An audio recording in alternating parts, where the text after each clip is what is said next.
Hello dear student, कैसे हैं आप लोग। आशा करते हैं कि आप लोग अच्छे हों, स्वस्थ हों और अपनी पढ़ाई जम के कर रहे हो। तो भाई आज हम देखने वाले हैं बायोलॉजी के बहुत ही महत्वपूर्ण टॉपिक जिससे क्वेश्चन आना अनिवार्य है और जिन टॉपिक्स को तैयार करके आप बायोलॉजी में एक अच्छा स्कोर कर सकते हैं, जिसमें आप मान लीजिए 70 नंबर का होता है क्योंकि 30 नंबर तो ये प्रैक्टिकली सब्जेक्ट है तो आपको प्रैक्टिकल से लेना है। बाकी 70 नंबर से आपको अपनी बुक से अपनी मेहनत के दम पे, मान लीजिए प्रैक्टिकल में भी तो आप भी मेहनत करते हैं लेकिन इसमें आपको लिख के एग्जाम में लाना होता है कि आप कितनी अच्छी तैयारी कर रहे हैं और कितना अच्छा नंबर ला लें। तो भाई कुछ आज हम ऐसे इंपॉर्टेंट टॉपिक देखेंगे जिससे तैयार करने के बाद हम 60 प्लस 65 प्लस नंबर ला सकते हैं आसानी से, लेकिन इन टॉपिक को अच्छे से तैयार करने के बाद ही। तो हम फर्स्ट चैप्टर से स्टार्ट करेंगे और अभी हमने यहाँ लिखा है, फिर इसके और भी कुछ टॉपिक्स हैं। लगभग हम 50 या 60 क्वेश्चंस टॉपिक्स देखेंगे जो कि पूरे बायोलॉजी, पूरे संपूर्ण क्लास 12 बायोलॉजी के टॉपिक हैं, जिन्हें तैयार करने के बाद हम अगर मान लीजिए अब तक कुछ भी नहीं पढ़े हैं फिर भी अगर हम उन्हें तैयार कर लें तो बहुत अच्छा स्कोर कर सकते हैं। अगर आप पीछे तैयार किए हैं और इन टॉपिक को एक बार और देख लें तो आपकी जो तैयारी है वो और उसको स्पीड मिल जाएगी। तो आइए हम देखते हैं कि क्या कौन कौन से इंपॉर्टेंट टॉपिक हैं। पहले चैप्टर से स्टार्ट करें तो हम लघु बीजाणु जनन तथा गुरु बीजाणु जनन। देखिए पुष्प में हम जो पहला चैप्टर है लैंगिक मतलब वृत्तबीजी पादपों में लैंगिक जनन है। अब लैंगिक जनन और अलैंगिक जनन, जनन को दो भागों में बांटा गया है। तो जो लैंगिक जनन होता है उसमें नर तथा मादा अलग अलग होते हैं और उनमें होता है निषेचन, और निषेचन के बाद भ्रूण का निर्माण होता है। भ्रूण से आके मतलब कोई पौधों में हम पढ़ रहे हैं तो पौधे का बीज बनेगा, फिर वहां से निर्माण होगा। तो लघु बीजाणु जनन और गुरु बीजाणु जनन। तो जो लघु बीजाणु जनन होता है वो नर युग्मक होता है और जो गुरु बीजाणु जनन होता है वो मादा युग्मक होता है। तो सबसे पहले आप इसमें फ्लावर के पार्ट पढ़ते हैं तो इसमें स्त्री केसर, पुंकेसर, दलपुंज तथा बादलपुंज 4 भाग में बटा होता है। स्त्री केसर में आता है स्टाइल स्टिग्मा ओवरी, और जो पुंकेसर में आता है तो वो उसमें हम फिलामेंट्स लेते हैं और परागकोश जो आता है। तो इसमें वर्तिका, वर्तिकाग्र तथा अंडाशय इसमें आता है। और जो लघु बीजाणु जनन होता है इसमें परागकोश होता है और एक उसका तंतु होता है और उसी में लघु बीजाणु का निर्माण होता है और अंडाशय में जो होता है वो गुरु बीजाणु का निर्माण होता है। अब ये दोनों जब निर्माण हो जाते हैं फिर उसके बाद निषेचन की क्रिया होती है। तो लघु बीजाणु जनन का उसमें निर्माण कैसे होता है और गुरु बीजाणु का इस पे आपको लिखना होगा।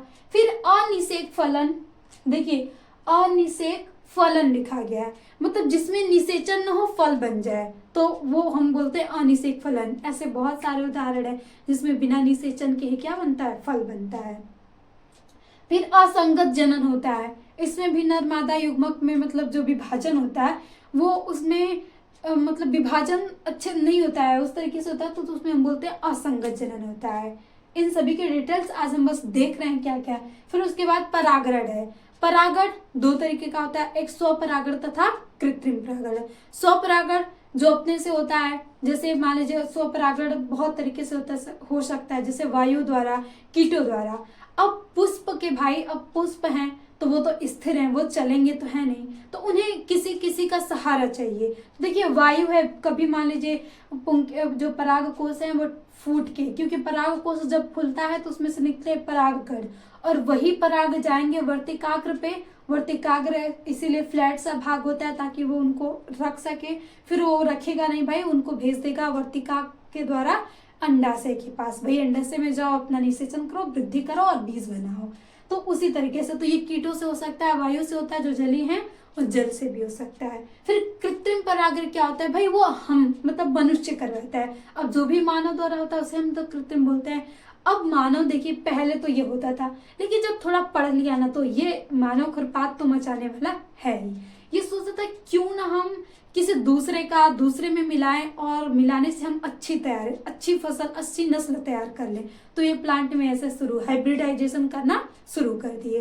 तो ये मान लीजिए वर्तिकाग्र किसी और प्लांट का लेते थे और जो परागकण है किसी और का और उस पर डाल देते थे, किसी प्लांट फूल किसी दूसरे का और दूसरा फूल किसी दूसरे का, तो वह इसमें मादा दूसरे का ले लेते थे और नर दूसरे का और उसमें परागण करवा देते थे और फिर वो कृत्रिम था अपना जो करवाते थे। फिर बहुभ्रूणता आती है, मान लीजिए बहु मतलब अधिक, उसमें एक से अधिक भ्रूण का निर्माण हो जाए तो वो बहुभ्रूणता कहलाता है। फिर दोहरा निषेचन, देखिए जो भी प्लांट में निषेचन होता है वो दोहरा ही निषेचन होता है। अब दोहरा निषेचन क्यों बोलते हैं भाई, दो बार निषेचन होता है तो उसमें जो पार्ट होता है, एक बनता है भ्रूणपोष और दूसरा बनता है भ्रूण, तो उसमें हम देखते हैं इस तरीके से वहां पे प्रति कोशिकाएं होती हैं, तो दो ऐसे यहाँ पे होता है और एक अंड कोशिकाएं यहाँ पे होती हैं, तो एक नर आएगा यहाँ पे और एक जो नर युग्म यहाँ पे, तो एक बार निषेचन यहाँ पे होता है और ये भ्रूणपोष का निर्माण करता है और यहाँ से भ्रूण का निर्माण करता है, तो इसी को हम क्या बोलते हैं, दोहरा निषेचन प्लांट वाले में, एक पुष्प में। फिर भ्रूणकोष तथा भ्रूणपोष में आपको अंतर आएगा लिखने के लिए। फिर भ्रूणपोष पे हम भ्रूण का परिवर्धन कैसे हो रहा है वो लिखेंगे। फिर आ जाते हम मानव जनन तंत्र, तो उसमें आपको बेहद इंपॉर्टेंट नर तथा मादा जनन अंग, इनको अच्छे से पढ़िएगा, इसका सचित्र वर्णन भी करने के लिए आ सकता है। फिर वृषण भी, फिर उसके बाद शुक्र जनन या अंड जनन, इससे तो अनिवार्य क्वेश्चन है, कोई जरूर दे देगा, या तो शुक्र जनन का निर्माण पूछ दे आपसे या तो अंड जनन का निर्माण पूछ दे। देखिए इसमें 3 अवस्था सब में होती है, मान लीजिए वृद्धि अवस्था, परिपक्व अवस्था, फिर उसके बाद हाँ मतलब पहले ये मिलेंगे फिर परिपक्वन होता है, वृद्धि होती है फिर परिपक्वन होता है, तो 3 फेजेस में चलता है, 3 फेजेस में भी चलता है और इनमें निर्माण आप अच्छे से देख लेंगे। मतलब पहले वहां से आती है कोशिकाएं 2n रहेंगी, फिर वो विभाजित होंगी, फिर ऐसे बन के अलग अलग एन टाइप में आएंगी, यहाँ से शुक्र जन बनेगा, शुक्राणु बन जाएगा और यहाँ से अंडाणु बन जाएगा। फिर निषेचन की आपकी डिफिनेशन पूछा, निषेचन क्या है, तो भाई नर युग्मक तथा मादा युग्मक जब भी आपस में संलयन या मिलते हैं तो वही क्रिया क्या कहलाती है, निषेचन कहलाती है। इससे इतने क्वेश्चन आते हैं। फिर आपके पास मानव स्वास्थ्य पे आ जाइए, तो इसमें IVF तकनीकी, इसमें जो भी तकनीकियां बहुत इंपॉर्टेंट होते हैं, जिसमें कि इन विवो फर्टिलाइजेशन या टेस्ट ट्यूब बेबी या परखनली शिशु, इसी को बोला जाता है और ये बहुत ही इंपॉर्टेंट है, इसको आपको अच्छे से तैयार करना है। फिर यौन संचरित रोग, क्योंकि इसमें मानव स्वास्थ्य मतलब जनन स्वास्थ्य है, तो इसमें जनन स्वास्थ्य को ध्यान में रखते हुए आपको जो भी मतलब यौन संचरित रोग होते हैं, जैसे गोनोरिया हो गया, सिफिलिस हो गया, तो इन सारे रोगों को बारे में आपको पता होगा, उसमें लिखना होगा कि यौन संचरित रोग कैसे होते हैं, इनके बचाव कैसे बचा जा सकता है, तो ये सारी चीजें आपको लिखना होगा। फिर उसके बाद आ जाइए आप जनसंख्या विस्फोट। भाई जनसंख्या विस्फोट हो रहा है तो उसे हम कैसे रोकें, तो उसमें बहुत सारे मतलब वो है कि मान लीजिए बैरियर लगा के, फिर उसमें से ट्यूबेक्टोमी वैसेक्टोमी आता है, वो सारी चीजें करके आप जो जनसंख्या विस्फोट है उस तरीके को रोक सकते हैं। फिर इस चैप्टर्स में इतना तैयार करने के बाद फिर आप आ जाएंगे अनुवांशिकी में। तो अनुवांशिकी में भाई मेंडल का नियम ना पूछे ये तो हो नहीं सकता, तो मेंडल के 3 नियम, आपको 3 नियम, प्रभाविता, अप्रभाविता, स्वतंत्र विवन तथा और करने स्वतंत्र विवन का नियम, प्रभाविता और अप्रभाविता का नियम, ये सारे नियम आपको अच्छे से तैयार कर लेना है। प्रभाविता भाई जो उसमें होता है, कुछ कैरेक्टर प्रभावी होते हैं, कुछ अप्रभावी होते हैं, जैसे हम कैपिटल टी और स्मॉल टी में करवाते हैं, तो जो पहली जनरेशन होती है इसमें सभी प्लांट लंबे होते हैं, यानी इसमें जो कैपिटल टी वो क्या हो गया, प्रभावी हो गया। फिर पृथक्करण का नियम होता है भाई, जितने भी एलील होते हैं उनको पूरा अलग होने, वो अलग हो सकते हैं, तो वही पृथक्करण का नियम हो गया। फिर स्वतंत्र अभिवन का, कि मान लीजिए जो कैरेक्टर होता है, मान लीजिए जो अप्रभावी हो गया तो वो कभी कैरेक्टर खत्म नहीं होगा, ये पूरे स्वतंत्रता होती है कि वो एक दूसरे से क्रॉस कर सकते हैं। फिर उसके बाद अपूर्ण प्रभाविता आती है। भाई अपूर्ण प्रभाविता बहुत इंपॉर्टेंट है, क्योंकि मेंडल ने बताया था कि जो कैरेक्टर मिलके अपना मतलब संकर हो जाते थे, लेकिन ये एक ऐसा है कि इसमें अपूर्ण प्रभाविता आई थी। जैसे एक इसमें मेरा ब्लिस जलापा में देखा जाता है कि हमने रेड और व्हाइट का संकरण करवाया, तो मान लीजिए हमें रेड, कोई रेड मिलना चाहिए था, कोई व्हाइट मिलना चाहिए था, लेकिन इसमें क्या मिला, पिंक मिला, तो आधा आधा दोनों प्रभावी में, तो इसीलिए इसे हम अपूर्ण प्रभाविता बोलते हैं। मतलब आधा आधा दोनों में किसी का पूर्ण प्रभावी नहीं हुआ तो उसे हम अपूर्ण प्रभाविता बोलते हैं, और वही एक उदाहरण है मेरा ब्लिस जलापा। फिर उसके बाद क्रॉसिंग ओवर, और इसी में आपको बैक क्रॉस तथा टेस्ट क्रॉस। तो देखिए हम मान लीजिए बनाते हैं पेरेंटल जनरेशन से फर्स्ट जनरेशन बनाते हैं। तो फर्स्ट जनरेशन से अगर कोई ले लें और उसका आप मतलब क्रॉसिंग करवा दें किसी पेरेंटल से, तो वही कहलाता है बैक क्रॉस। और उसी में आप टेस्ट करने के लिए करवा दे तो उसमें इसमें से लेके और द्वितीय में से करवा देते हैं तो वो टेस्ट क्रॉस कहलाता है। फिर मंगोलिक जड़ता, इसमें से टर्नर सिंड्रोम, ये सारी मतलब ये देखिए गुणसूत्रों की संख्या पे ही निर्धारित करता है, कभी कम हो गए कभी अधिक हो गए, तो वो आपको याद रखना होगा। जैसे डाउन सिंड्रोम आ गया तो क्या होता है, इसमें ट्राइसोमी होता है, वो भी किस पे 21वें नंबर की जोड़ी पे ट्राइसोमी हो जाती है, जिससे गुणसूत्र 46 की जगह 47 हो जाता है। देखिए मनुष्य में गुणसूत्र की संख्या तो आपको याद ही होनी चाहिए कि कितनी होती है, 46 होती है। फिर उसके बाद लिंग निर्धारण मानव का भी है और मक्खियों का है, इन दोनों में से जरूर पूछता है। अक्सर मधुमक्खियों का लिंग निर्धारण पूछा जाता है, तो आपको तैयार करना है। फिर लिंग में संलग्न गुण क्या होते हैं, फिर उसके बाद ये चैप्टर खत्म। फिर उसके बाद हम अनुवांशिक कोड, फिर डीएनए की संरचना किस प्रकार से बनी है। तो अगर आप इस चैनल पे भी डीएनए की खोज और संरचना का लेक्चर अवेलेबल है, आप जाके उसकी प्लेलिस्ट बनी हुई है देख सकते हैं। बाकी हम आगे भी इसकी एक बार तैयारी करवाएंगे। फिर उसके बाद अनुवांशिक कोड, और इसी में 4 गाफ नियम है, और डीएनए फिंगरप्रिंटिंग।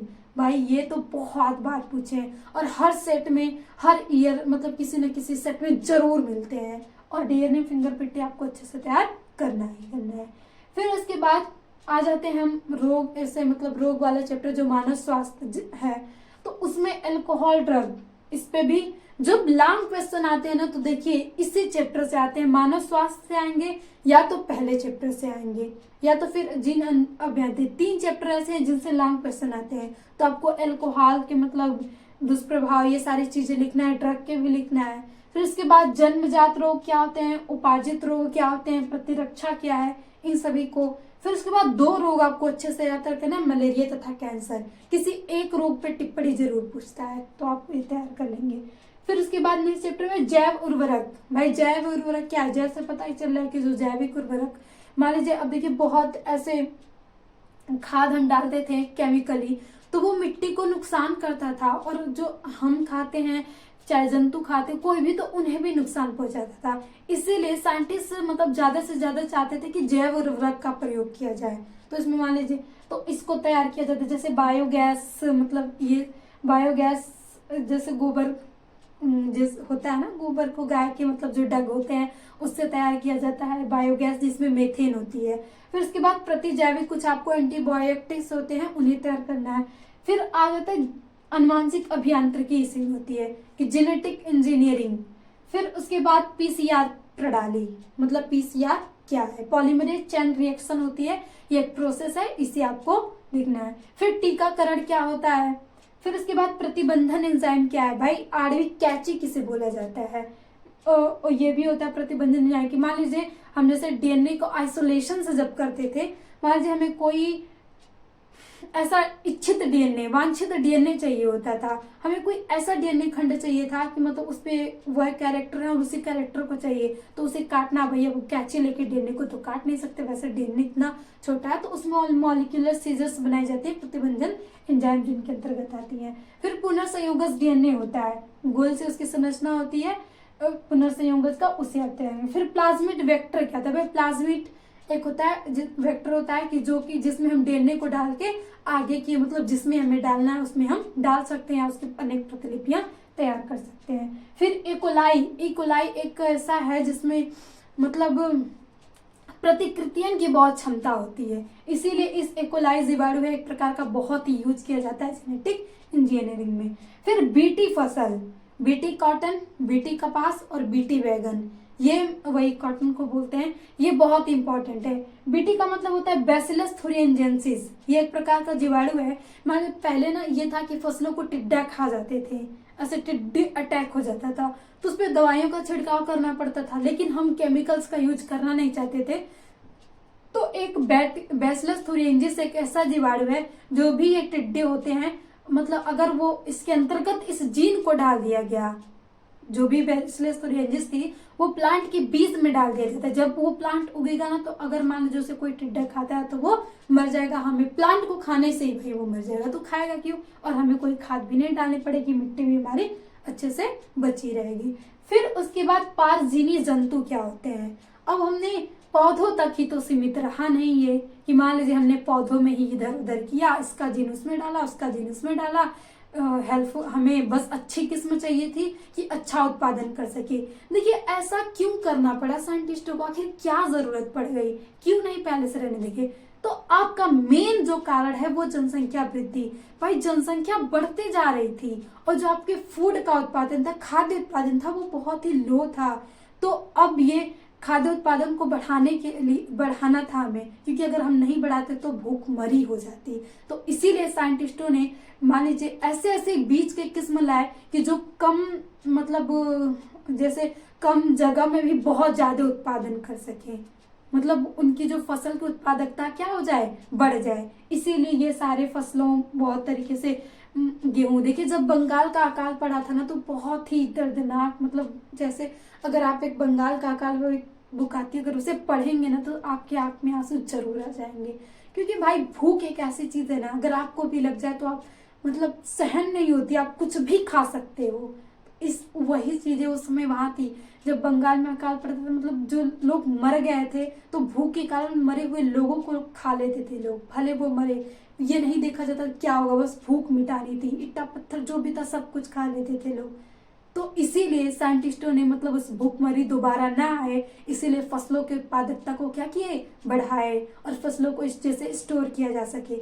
इसीलिए आज जो है सभी चीजें स्टेबल हैं, कि मान लीजिए खेती, अब जमीन तो हम बढ़ा नहीं सकते थे, इसीलिए हमने उत्पादकता को ही अनेक मतलब उसमें कि वो जो भी आक्रमण हो उससे बच जाए, और ये मतलब वातावरण के अनुकूल हो, मतलब सारी जो भी आपदाएं उन्हें सहन करके अच्छा उत्पादन कर सके। तो यही सारे जेनेटिक इंजीनियरिंग में पढ़ते हैं। अब ऐसा हम जंतुओं में भी किए कि भाई अब हम शाकाहारी और मांसाहारी भी जीव हैं, तो अब मांसाहारी जीव हैं तो जीवों की किस्मों में भी, जैसे मांसाहारी जैसे ये मतलब जो भी मांस जैसे मछलियां हो गई, मुर्गा पालन, ये सारी खाद्य चीजें हैं जो भी हैं, दुग्ध उत्पादन, मतलब ये इन सभी को उत्पादन बढ़ाना था। तो अब मान लीजिए जो गाय 1-2 लीटर दूध देती थी, अब उससे हमारी जो जनसंख्या है उसकी पूर्ति होती नहीं थी।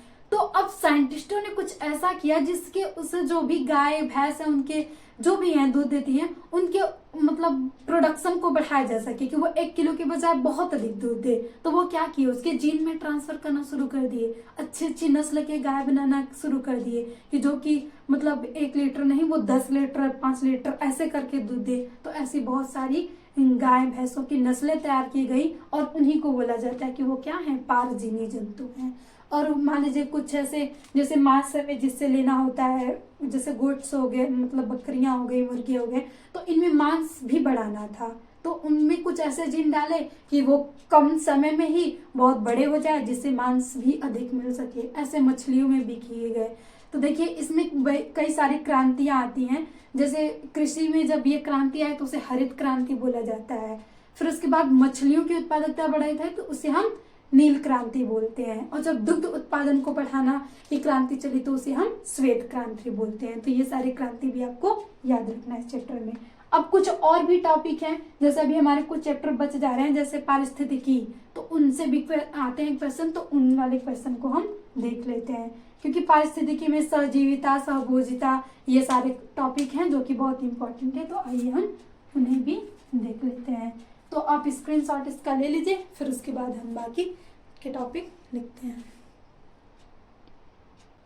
46 इंपॉर्टेंट टॉपिक देखने के बाद अब हम देखते हैं इसके आगे के, मतलब पूरे बुक में कुछ लास्ट चैप्टर के इंपॉर्टेंट टॉपिक बच गए थे तो उन्हें हम देख लेते हैं। भाई आज का हमारा सेशन क्या है कि हम पूरे बायोलॉजी के संपूर्ण क्लास 12th बायोलॉजी के सभी महत्वपूर्ण टॉपिक को देख लें, और उन्हें हम, ताकि अगर हमें इंपॉर्टेंट टॉपिक पता रहेगा तो हम उन्हें अच्छे से तैयार कर सकते हैं। तो देखिए इसमें सबसे मतलब आ गया कृषि क्षेत्र में जैव प्रौद्योगिकी। जैसा हमने कि बताया कि भाई उत्पादन बढ़ाना था तो हम जैव प्रौद्योगिकी का उपयोग किए कृषि क्षेत्र में। फिर उसके बाद बायोपेरेसी होती है, ये क्या किया जाता है, तो भाई बायोपेरेसी में क्योंकि हम जीन को ही ट्रांसफर करते हैं ना इधर से उधर, तो अब जीन ये तो है ना कि हमने उठा के दूसरे सेल में डाल दिया, वो एक मतलब सूक्ष्मदर्शी द्वारा से मतलब बहुत महंगी ये मतलब सारी व्यवस्थाएं हैं, तो इनके लिए अलग अलग प्रोसेस आती हैं। तो उसी में जब हमें वांछित जीन को दूसरे जीन में या खंड को डालना होता है तो वही विधि कहलाती है बायोपेरेसी, चाहे जंतु हो गया चाहे प्लांट हो गया। फिर उसके बाद जैव विविधता, भाई जैव विविधता क्या है कि जीव इतने सारे हैं और सब में विविधता है, क्योंकि कोई भी समान नहीं भाई। अब समान रहता तो समझ में नहीं कि इस संसार का क्या होता। तो वही विविधता है, कोई जीव किस मतलब कुछ और है कुछ और है, तो यही सारे जैव विविधता के बारे में हमें पढ़ना है।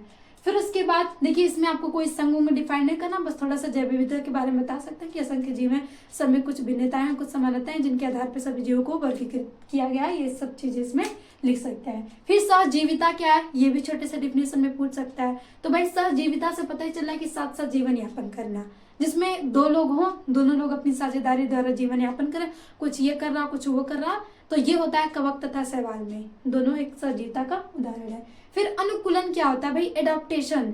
देखिए हम भी चीजों के प्रति अनुकूल होते हैं, मतलब हम कहीं जाते हैं तो ऐसे मतलब अगर मान लीजिए हम कहीं अचानक से कहीं चले जाते हैं तो वहाँ के वातावरण के प्रति हम जल्दी अनुकूल नहीं हो पाते, तो हमें अनेक प्रकार के मान लीजिए मतलब रोग मतलब जैसे सर्दी जुकाम ये सारी चीजें नॉर्मली हो सकती हैं, तो यही कहलाता अनुकूलन।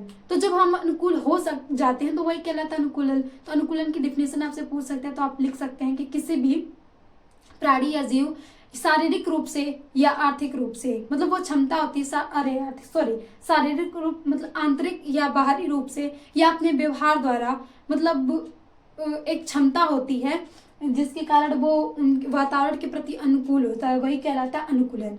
मान लीजिए जैसे हम उदाहरण ले लें कि जब बहुत सारी गर्मी होती है तो हमारे दिमाग में आता है कि मनाली वर्ड, या तो हम फिर फैन ऑन करेंगे, यही सारी चीजें, तो ये व्यवहारिक रूप से हम कर रहे हैं। और बाकी अगर हम कुछ जीव ले लें जैसे कुत्ता होता है, भाई अब उसके पास फैन तो है नहीं, अब उसके पास ये भी ऑप्शन नहीं कि वो मनाली जा सके, तो उसके अपने आंतरिक रूप से अपने शरीर द्वारा ही उसको अपना टेम्परेचर मेंटेन करना होता है। तो देखते हैं आप गर्मियों के समय में जो कुत्ते होते हैं अपने मतलब जीभ को निकाल के हाँफते हैं, जिसके कारण उन्हें ठंडक का आभास होता है, यानी वो वातावरण के प्रति अपनी क्रिया द्वारा अनुकूलन दर्शाते हैं कि अनुकूल मतलब उस वातावरण में रह सके, जीवित रह सके, अपनी संतति को बढ़ा सके, यही कहलाता है अनुकूलन।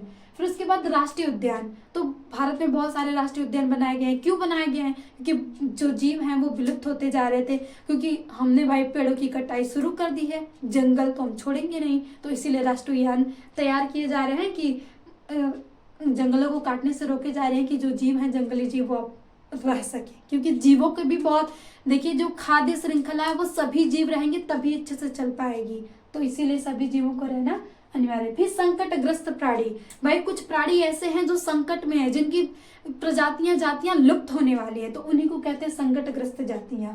अब उन्हीं को बचाने के लिए राष्ट्रीय उद्यान तैयार किए जा रहे हैं। फिर उसके बाद रेड डाटा बुक, भाई रेड डाटा बुक क्या है, तो इसके अंतर्गत जो विलुप्त हो गई जाते हैं उन्हीं को रखा गया, उनका पूरा डाटा तैयार किया गया है प्राणियों का।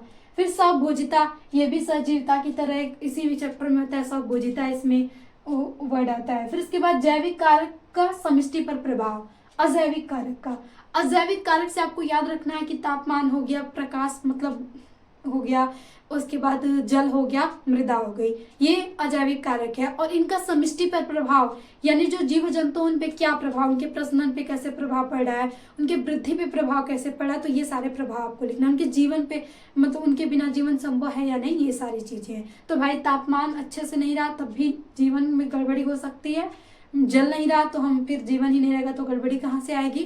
फिर उसके बाद मिट्टी नहीं रहे तो रहेंगे कहाँ भाई, पेड़ पौधे उगेंगे नहीं तो खाएंगे कहाँ से हम, तो ये सब भी बहुत ही महत्वपूर्ण है, ये भूमिका निभाते हैं। फिर उसके बाद एक्स सीटू तथा इन सीटू, ये भी बहुत इंपॉर्टेंट है, इसमें आप इन दोनों का डिफिनेशन तैयार कर लेंगे। इसमें होता है जीवों को रखने, कुछ जीव रखा गया उनके आधार पे इन्हें बांटा गया एक्स और इन, मतलब अंदर और बाहर, इसी तरीके का उदाहरण है। फिर अनुक्रमण क्या होता है, भाई एक ही बैग ये पृथ्वी नहीं आ जाइए कि जो आप देख रहे हैं ये बस ऐसे ही आई है, ये बिल्कुल भी ऐसे नहीं, इसका अनुक्रमण होते होते तब आप जाके इतनी अच्छी पोजीशन लाए हैं। भाई आप एग्जैक्ट बारे में तो चले जाते नहीं है, आप पहले एलकेजी यूकेजी ऐसे पढ़ते आ रहे हैं ना, तो वही एक अनुक्रमण कहलाता है कि आपकी जो ब्रेन है उसको अनुक्रमण दिया जा रहा है ताकि आप मतलब ऊंचे लेवल तक जा सके।